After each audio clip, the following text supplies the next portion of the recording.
ठंड ज्यादा तेज नहीं थी, बारिश की बूंदें हल्की थीं, मगर उनके गिरने में अजीब सी ठंडक छुपी हुई थी। सेंट बेट्स कॉलेज के भीतर स्टूडेंट्स अपनी पढ़ाई में व्यस्त थे। कॉलेज के बाहर एक सुंदर लड़की खड़ी थी जो लगातार इमारत को घूर रही थी। उसकी नजरें किसी को ढूंढ रही थीं, जैसे वो किसी का इंतजार कर रही हो। तभी समर्थ, जो उसी कॉलेज का स्टूडेंट था और एक बड़े उद्योगपति का बेटा था, बाइक से बाहर निकलता है। उसकी नजर अचानक बारिश में भीगती उस लड़की पर पड़ती है। मैडम, ठंड भले ही हल्की हो, लेकिन बारिश की बूंदें आपको बीमार कर देंगी। ऐसे भीगना अच्छी बात नहीं है। लड़की ने समर्थ को रहस्यमय तरीके से देखा। उसके होठों पर हल्की सी मुस्कान आई। उसकी आंखों में चमक थी जिसमें चाहत और एक अनकहा सा डर भी था। समर्थ का स्वभाव पहले से ही अय्याश था। उस नजर ने उसके तेवर बदल दिए। वैसे आपका नाम क्या है? मैंने आपको पहले भी यहाँ देखा है। आप हमेशा कॉलेज के बाहर ही खड़ी रहती हैं और फिर चली जाती हैं। मेरा नाम सिया है। तो आप कॉलेज के बाहर क्यों खड़ी रहती हैं? क्या किसी का इंतजार करती हैं? हाँ, तुम्हारा। मैं सिर्फ तुम्हारी वजह से यहाँ खड़ी होती हूँ और आज तुम्हारी नजर मुझ पर पड़ ही गई। जब से तुम्हें देखा है, मेरे ख्वाबों और ख्यालों में बस तुम ही हो। समर्थ के होठों पर मुस्कान फैल गई। वो बाइक से उतरा। तो तुम ये कहना चाहती हो कि तुम्हें मुझसे प्यार हो गया है? सिया ने कुछ नहीं कहा। उसकी आंखें, होठों की हल्की हरकत और धीमी मुस्कान ने वो सब कह दिया जो शब्दों में नहीं था। समर्थ पूरी तरह बहक गया। तो फिर बैठ जाओ। बारिश के बाद की ठंडी हवा के बीच वो उसे एक होटल के कमरे में ले गया। कमरे में घुसते ही सिया ने अपना फोन सामने रखा और रिकॉर्डिंग ऑन कर दी। ये क्या कर रही हो? तुम्हारे साथ बिताए रंगीन पलों को अपने मोबाइल में कैद करना चाहती हूँ। लेकिन मैं आज के जमाने की लड़की हूँ। अच्छे पल हमेशा अपने मोबाइल में कैद कर लेती हूँ। समर्थ सिया की मुस्कान और इशारों के जाल में पूरी तरह फंस गया। सिया का फोन रिकॉर्डिंग मोड में था। कुछ देर बाद कमरे में सिर्फ गर्म सांसों की आवाजें गूंज रही थी। दूसरी ओर फोन पर टाइमर लगातार चल रहा था। 19 मिनट पूरे हो गए। फोन बंद हो गया। सिया बिस्तर से उठी। उसने अपने कपड़े ठीक किए और बाहर जाने लगी। मैं ना जाने कितनी लड़कियों से मिला हूं, लेकिन तुम्हारे जैसी कोई नहीं मिली। तुम अगली बार फिर कब मिल सकती हो? सिया ने मुस्कुराते हुए फोन उठाया। उसकी मुस्कान इस बार पहले से कहीं ज्यादा अजीब थी।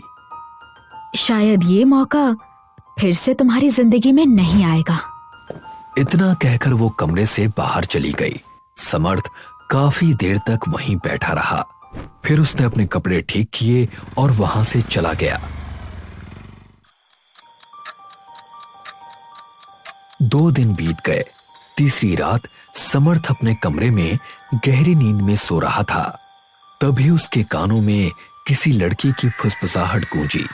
वो आवाज ठंडी थी, जैसे कोई इंसान नहीं बल्कि एक साया हो। समर्थ, उठो, तुम्हारे जाने का वक्त हो गया है।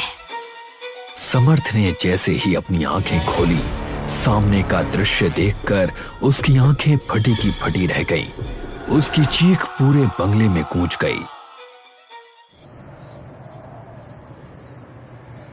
अगले दिन समर्थ की लाश उसके घर पर मिली। चेहरा नीला पड़ चुका था। आंखें खुली हुई थीं, जैसे मरने से पहले उसने कुछ ऐसा देखा हो जिसे उसका दिमाग सह नहीं पाया हो। और उस कमरे में जहां उसने आखिरी सांस ली थी, वहां एक ठंडी खामोशी अभी भी 19 मिनट गिन रही थी। समर्थ की दिल दहला देने वाली मौत से पूरा शहर सहम गया था। उसकी मौत के अगले ही दिन एक 19 मिनट का वीडियो पूरे शहर में आग की तरह फैल गया। हर किसी के फोन में, सोशल मीडिया पर उसी वीडियो की चर्चा थी। विवान अपने कमरे में बैठा फोन पर वही वायरल वीडियो देख रहा था। उसका चेहरा भावहीन था। अचानक उसने वीडियो बंद कर दिया, फोन जेब में डाला और बिना कुछ सोचे अपनी कार लेकर कॉलेज की ओर निकल गया। कॉलेज के अंदर अजीब सी खामोशी थी। समर्थ को मरे 3 दिन बीत चुके थे। क्या बात है यार, अभी समर्थ को मरे 3 दिन भी नहीं हुए और तुम कॉलेज आ गए? वो हमारा अच्छा दोस्त था, थोड़ा शोक तो मना लेते। शोक, तूने वो वायरल वीडियो नहीं देखा क्या? देखा है, सिर्फ मैंने ही नहीं पूरे शहर ने देखा है। अब तो मुझे समर्थ को दोस्त बताते हुए भी शर्म आती है। लोग ना जाने हमारे बारे में क्या क्या सोचेंगे। हाँ, जैसे तुम तो बड़े संत या महात्मा हो। बस बस, ज्यादा गहराई में मत जा। मुझे बस ये समझ में नहीं आ रहा कि उसे वीडियो बनाने की जरूरत क्या थी। क्या पता वो वीडियो उस लड़की ने बनाया हो। ठीक है, तो समर्थ उसे मना भी तो कर सकता था ना। अब जो हो गया सो हो गया, वीडियो भी वायरल हो चुका है और वो लड़की कौन थी ये भी कोई नहीं जानता। सुना है समर्थ के डैड ने शर्म के मारे बाहर निकलना ही बंद कर दिया है। इतना कहकर उसका दोस्त वहां से चला गया। कुछ देर बाद विवान कॉलेज से बाहर निकला, तभी उसकी नजर सामने खड़ी एक लड़की पर पड़ी। विवान चौंक गया। ओह माय गॉड, इसका चेहरा तो बिल्कुल उस लड़की जैसा है जिसका समर्थ के साथ 19 मिनट का वीडियो वायरल हुआ था। लड़की ने विवान को एक आकर्षण भरी नजरों से देखा। उसकी आंखों में वासना झलक रही थी। तुम तो वही लड़की हो ना जिसका वीडियो हर जगह चल रहा है, और तुम यहाँ खुलेआम घूम रही हो। वो वीडियो मैंने भी देखा है, लेकिन उसमें जो लड़की है वो मैं नहीं हूँ। हाँ, चेहरा थोड़ा बहुत मिलता जुलता जरूर है। तो फिर तुम कौन हो? लड़की ने बेहद भड़काऊ इशारों के साथ विवान को देखा। मेरा नाम सोनिया है और मैं यहाँ तुमसे मिलने आई हूँ। मुझसे? लेकिन क्यों?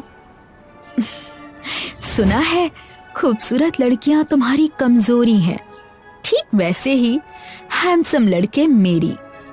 विवान के होठों पर मुस्कान फैल गई। अरे वाह, तुम तो बिल्कुल मेरे टाइप की हो। हमारी जोड़ी खूब जमेगी।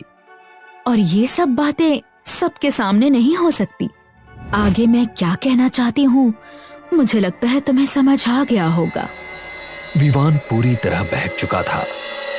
मैं अच्छे काम में कभी देर नहीं करता। मेरी कार सामने ही है, चलो।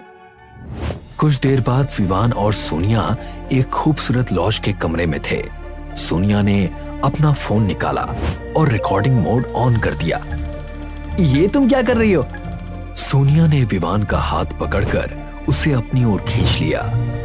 मैं हर किसी के साथ बिताए खास पलों को अपने मोबाइल में कैद करती हूँ।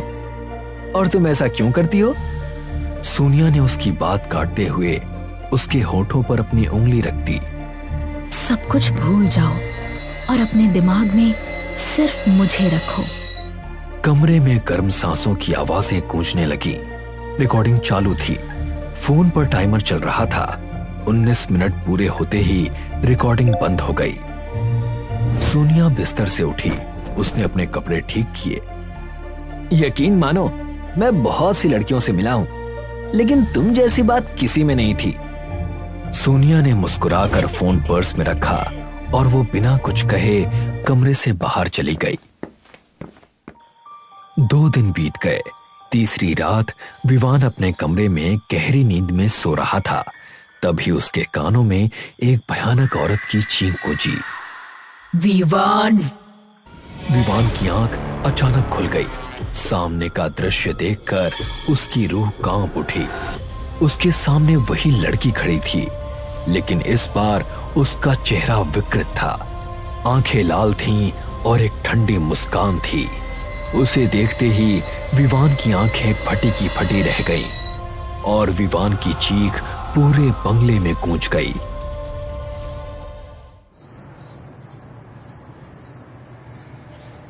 अगली सुबह विवान की लाश भी समर्थ की तरह मिली। शरीर पर कोई जख्म नहीं था, लेकिन चेहरे पर जमे डर ने सबको हिला दिया। पूरा शहर फिर से दहल उठा था और अगले ही दिन विवान और सोनिया का 19 मिनट का वीडियो भी वायरल हो गया। मानो मौत से पहले के 19 मिनट अब एक श्राप बन चुके थे। विवान की मौत का मामला इंस्पेक्टर यज्ञवीर के पास पहुंच गया। यज्ञवीर बहुत ही अच्छा अफसर था जो हमेशा सच्चाई पर यकीन करता था, किसी अंदाजे पर नहीं। वो अपनी टेबल पर बैठा हुआ था। सामने विवान और समर्थ की फाइलें खुली पड़ी थीं। टेबल पर रखा फोन चल रहा था जिसमें वही 19 मिनट का वीडियो बार बार प्ले हो रहा था। कमरे में एक अजीब सी खामोशी थी, जैसे दीवारें भी कुछ छुपा रही हो। सर, लगता है आप किसी गहरी सोच में डूबे हुए हैं। तुम अच्छी तरह जानते हो मैं हमेशा सच्चाई पर यकीन करता हूं। मुझे ऐसा लग रहा है कि विवान का कत्ल नहीं है, और ये भी लग रहा है कि अभी कुछ और कत्ल होने बाकी हैं। कांस्टेबल ये सुनकर चौंक गया। सर, आप ये बात इतने दावे के साथ कैसे कह सकते हैं? 19 मिनट के दोनों ही वीडियोस में जो लड़की दिखाई दे रही है वो एक ही लड़की है। वही अलग अलग लड़कों के साथ वीडियो बनाती है और कुछ समय के बाद उन लड़कों की मौत हो जाती है। सबसे पहले मुझे इस लड़की की पूरी जानकारी चाहिए। जितनी जल्दी हो सके इसकी जानकारी निकालो। कांस्टेबल तुरंत वहां से चला गया। शाम को कांस्टेबल वापस लौटा। उसके चेहरे की हवाइयां उड़ी हुई थीं। सर, जो जानकारी मैं निकाल कर लाया हूं, शायद आप उस पर यकीन नहीं कर पाएंगे। इंस्पेक्टर यज्ञवीर चौंक गया। तुम्हारा मतलब क्या है? सर, वीडियो में जो लड़की नजर आ रही है उसका नाम दिशा है, और उसकी मौत तो 5 साल पहले ही हो चुकी है। ये सुनते ही इंस्पेक्टर यज्ञवीर सन्न रह गया। क्या बक रहे हो तुम? सर, मैं मजाक नहीं कर रहा। अगर आपको यकीन नहीं होता तो 5 साल पहले लापता हुई दिशा नाम की लड़की के बारे में आप खुद ही देख लीजिए। पहले वो गायब हुई थी और बाद में उसकी लाश मिली थी। इतना कहकर कांस्टेबल वहां से चला गया। इंस्पेक्टर यज्ञवीर ने अपना लैपटॉप खोला और गूगल पर सर्च करने लगा। कुछ ही पलों में स्क्रीन पर दिशा की तस्वीर उभर आई। इंस्पेक्टर यज्ञवीर की आंखें फैल गईं। ये तो वही लड़की है जो 19 मिनट की वीडियो में थी। आखिर ये रहस्य है क्या? तभी कांस्टेबल दोबारा अंदर आया। सर, एक और जानकारी लेकर आया हूं। अब कौन सी जानकारी है? सर, मैंने कॉलेज में पता किया है। विवान और समर्थ का एक और दोस्त है, कुणाल। वो अभी जिंदा है। मुझे लगता है आपको उससे पूछताछ करनी चाहिए। इतना कहकर कांस्टेबल बाहर चला गया। इंस्पेक्टर यज्ञवीर गहरी सोच में डूब गया। उसने अपनी घड़ी देखी। रात के ठीक 10 बज रहे थे। मैं सुबह तक का इंतजार नहीं कर सकता। मुझे अभी जाकर कुणाल से बात करनी होगी। कमरे की बत्ती हल्की सी झिलमिलाई, जैसे अंधेरा भी इस फैसले से सहमत हो। इतना कहकर इंस्पेक्टर यज्ञवीर कैबिन से बाहर निकलने लगा। बाहर ठंडी हवा के साथ हल्की बारिश शुरू हो चुकी थी। मैं कुणाल के घर जा रहा हूं, उससे पूछताछ करनी है। लेकिन सर, बारिश हो रही है, ठंड भी बहुत है। मुझे लगता है आप आज की जगह कल पूछताछ कर लीजिए। आप थक चुके हैं सर। नहीं, मुझे उससे अभी पूछताछ करनी ही होगी। इतना कहकर इंस्पेक्टर यज्ञवीर अपनी जीप में बैठ गया और कुणाल के घर की ओर निकल पड़ा। जीप कुछ ही दूर चली थी कि सामने लंबा ट्रैफिक दिखाई दिया। आज ही इस ट्रैफिक को लगना था। बारिश की बूंदें शीशे पर गिर रही थी और हर सेकंड की देरी किसी अनहोनी की ओर इशारा कर रही थी। इधर कुणाल अपने बंगले में अकेला था। तभी डोरबेल बजी। कुणाल ने घड़ी देखी। मॉम डैड तो इस समय घर पर नहीं है। इतनी रात को कौन हो सकता है? वो दरवाजा खोलता है। सामने बारिश में भीगी हुई वही लड़की खड़ी थी। उसे देखते ही कुणाल के शरीर में सिहरन दौड़ गई, मगर वो सिहरन डर की नहीं थी। जी, किससे मिलना है? मेरी स्कूटी खराब हो गई है, कपड़े भीग गए हैं, बहुत सर्दी लग रही है। क्या बारिश बंद होने तक मैं थोड़ी देर यहाँ रुक सकती हूँ? वास्ता में अंधा कुणाल ये भूल गया कि सामने खड़ी लड़की वही है जिसके वीडियो से शहर दहल चुका था। हाँ हाँ, अंदर आइए। लड़की अंदर आई और पूरे घर को गौर से देखने लगी। आपके कपड़े तो पूरी तरह भीग चुके हैं, आप चेंज कर लीजिए ना, मेरे पास कपड़े हैं। आप रूम में जाइए, मैं आपके गीले कपड़े हीटर के पास सुखा देता हूं। लड़की ने एक अजीब मुस्कान के साथ उसकी तरफ देखा। वैसे मेरा नाम दिशा है। आइए, मैं कमरा दिखा देता हूं। कुणाल दिशा को कमरे में ले गया। सामने अलमारी है, कपड़े उसी में रखे हैं, आप चेंज कर लीजिए। वो बाहर जाने लगा। आप बाहर क्यों जा रहे हैं? अगर आपको ऐतराज ना हो तो क्या मैं आपके सामने चेंज कर सकती हूँ? कुणाल की आंखों में मानो चमक सी आ गई। हाँ, क्यों नहीं।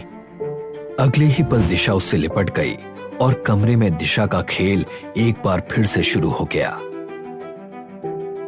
दिशा ने फिर अपना फोन निकाला और रिकॉर्डिंग ऑन कर दी। ये क्या कर रही हो? सुंदर पलों को कैद कर रही हूँ। क्या तुम्हें कोई ऐतराज है? नहीं। कमरे में सिर्फ गर्म सांसों की आवाजें थीं। जैसे ही 19 मिनट पूरे हुए, रिकॉर्डिंग बंद हो गई। दिशा उठी और कपड़े ठीक करने लगी। कुणाल मुस्कुरा रहा था कि अगले ही पल लड़की का चेहरा टेढ़ा होने लगा, आंखें काली पड़ गईं। कौन हो तुम? लड़की अब पूरी तरह डायन के रूप में बदल चुकी थी। जब तू अपने गंदे इरादे पूरे कर रहा था तब नहीं पूछा कि मैं कौन हूँ? अब मौत सामने दिख रही है तो सवाल याद आया। उसी समय इंस्पेक्टर यज्ञवीर बंगले के पास पहुंच गया। मुख्य दरवाजा खुला देखकर वो चौंक गया। इतनी रात में दरवाजा खुला है, ये मुझे ठीक नहीं लग रहा। जरूर कुछ तो गड़बड़ है। वो दौड़ते हुए अंदर गया। अंदर से कुणाल की चीखें सुनाई दे रही थी। इंस्पेक्टर जैसे ही कमरे में पहुंचा, उसके सामने कुणाल की लाश पड़ी थी, वो भी बहुत बुरी हालत में, और उसके सामने खड़ी थी वही डरावनी लड़की। इंस्पेक्टर के हाथ से पिस्तौल छूट गई। लड़की पूरी तरह भूतिया रूप में थी। मैं जानती हूँ तुम्हारे मन में बहुत सवाल हैं। डरो मत, मैं तुम्हें नहीं मारूंगी। मैंने जिन तीनों को मारा है उनकी सच्चाई तुम्हें जाननी होगी और तुम्हें ये सच्चाई दुनिया को बतानी होगी। उसकी आंखों से आंसू बहने लगे। इन तीनों को मैंने उनके पिताओं के कुकर्मों की सजा दी है। अब मोबाइल निकालो और सब रिकॉर्ड करो। डरते हुए इंस्पेक्टर यज्ञवीर ने फोन निकाला और रिकॉर्डिंग ऑन कर दी।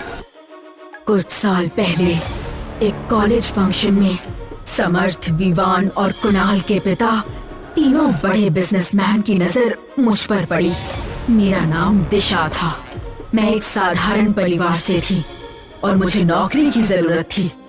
उन्होंने नौकरी का लालच दिया और ऑफिस में उन तीनों ने मेरा बलात्कार किया और वीडियो बनाया ब्लैकमेलिंग के लिए, और मुझे बार बार बुलाया।